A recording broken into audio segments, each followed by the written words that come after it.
Monica showed up on James's front porch a little after 9 on a Tuesday, and she was holding a folder like it weighed 40 pounds. I was already there. James and I do this thing on Tuesdays. Sit outside, drink a couple of beers, talk about nothing. Claire wasn't home. She'd said something about a client dinner. James didn't think twice about that phrase anymore, neither did I. Monica didn't say hello. She just held the folder out and said, "Do you know this name?" James opened it under the porch light, and there it was. Claire's name, Claire's number, written next to a dollar amount, $400, and 3 words underneath it. Alibi package, complete. I need to back up because none of us understood what we were looking at yet. I'd known James almost 10 years and Claire nearly as long. They were the couple everyone pointed to. Not perfect, but solid. The kind of marriage you used as a measuring stick for your own. About a year before that night, I'd started noticing things, small things. Claire taking calls outside, lowering her voice when she walked back in. Cash in her bag she explained away as reimbursements.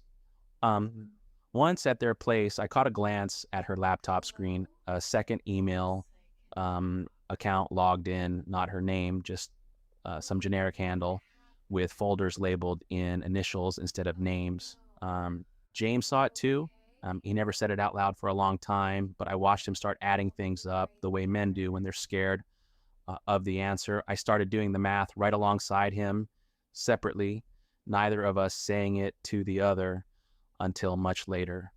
We both landed in the same place. We both thought Claire was having an affair. I almost told him what I'd seen on that screen 3 or 4 different times. Every time I talked myself out of it. It wasn't my marriage. It wasn't my place. If I was wrong, I'd have detonated something I could never put back together. So I said nothing, and I think about that silence differently now than I did then.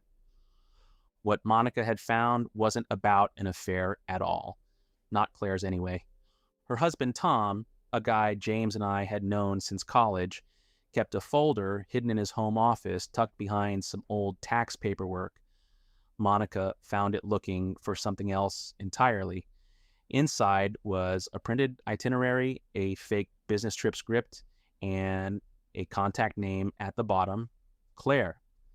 Monica dialed the number expecting a mistress. Instead, a calm, professional voice answered and said, "This is Lighthouse Concierge. How can I help you?"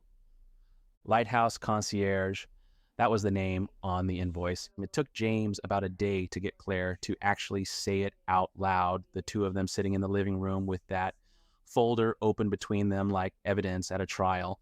Once she started talking, she didn't stop, like she'd been waiting 3 years for someone to finally ask.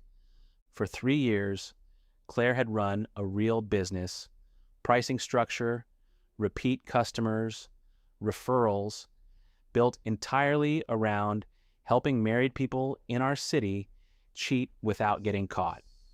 $200 to $500 a package, depending on what you needed.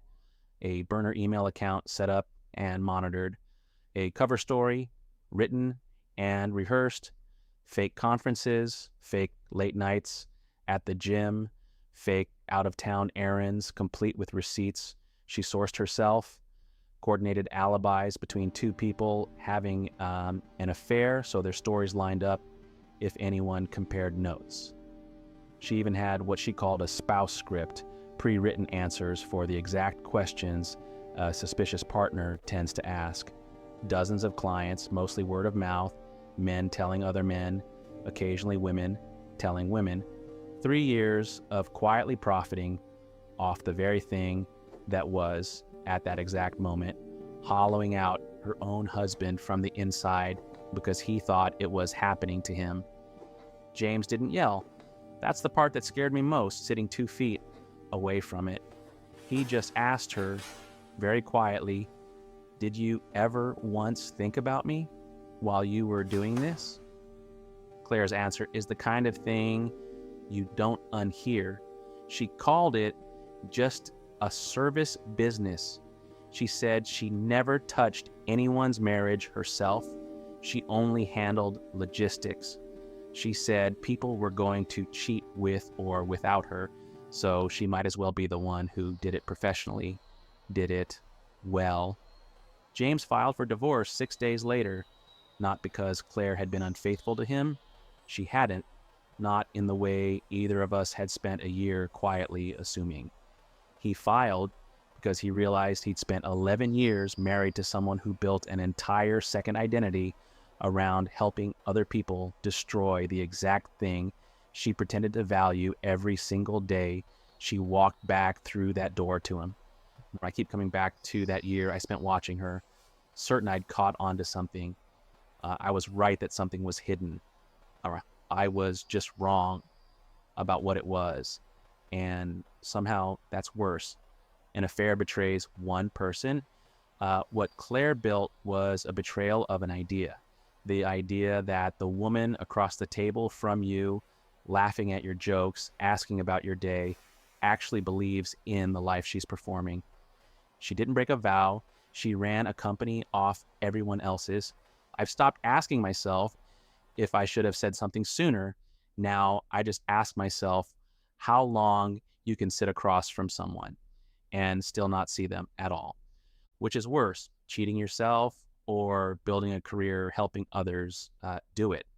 Tell me in the comments. I read everyone.